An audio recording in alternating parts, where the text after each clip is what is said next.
you understand that? You understand the concept of what the secondary content Yes, primary content is? I created the document. It's here. So I wrote your content that goes on the main feed, Instagram and TikTok. Like it's should I end? Can I YouTube label? Definitely put YouTube there. LinkedIn. Yes. Twitter.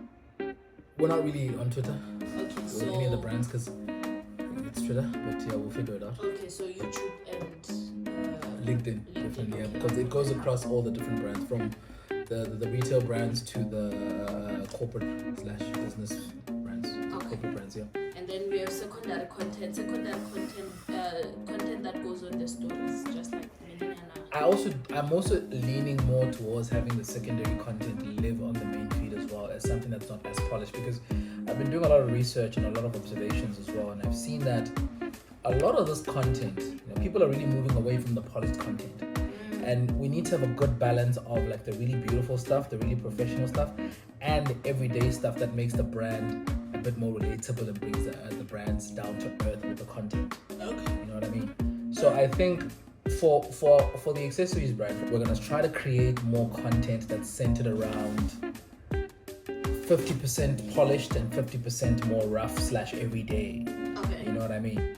So it doesn't so that we build that relatability and that connection with the client, so that they don't feel like it's a bit too out of reach. Okay. You understand? I think that's the approach I want to take there, and I think that strategy is going to give us some results, and it's actually something we can measure.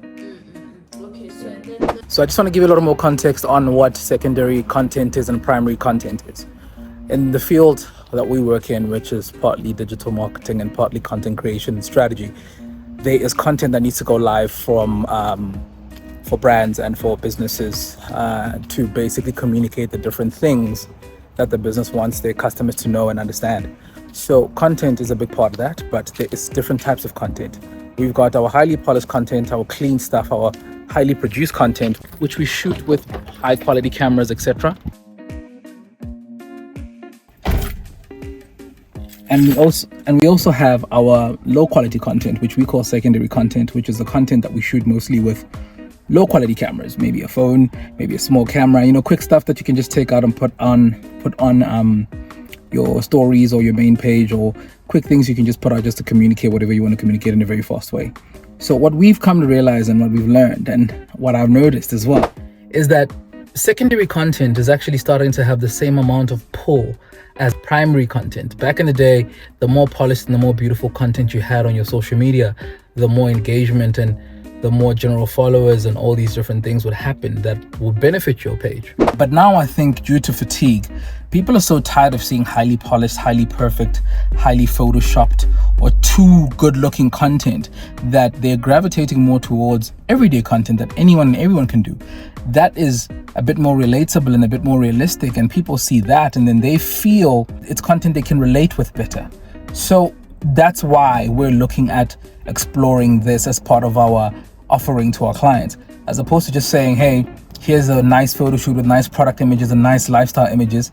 We say, okay, let's also bring in an element of everyday / secondary content that can be a bit more relatable to the customer, that they can look at and say, oh, that's something that I can do. So that potentially could be me in that photo or in that video. And that means they connect better with the content and they connect better with the products, and ultimately the process of making a sale or getting engagement or whatever goal that we're trying to reach for our clients becomes a bit easier to attain. On a really random side note, I discovered this fruit today at the office. I don't know what the hell this is. I don't even know if this is a fruit or a vegetable. Like, it's so huge. And my car's parked right there. And that comes down and that hits that, and that's the size of it. So yeah, random musings of the day.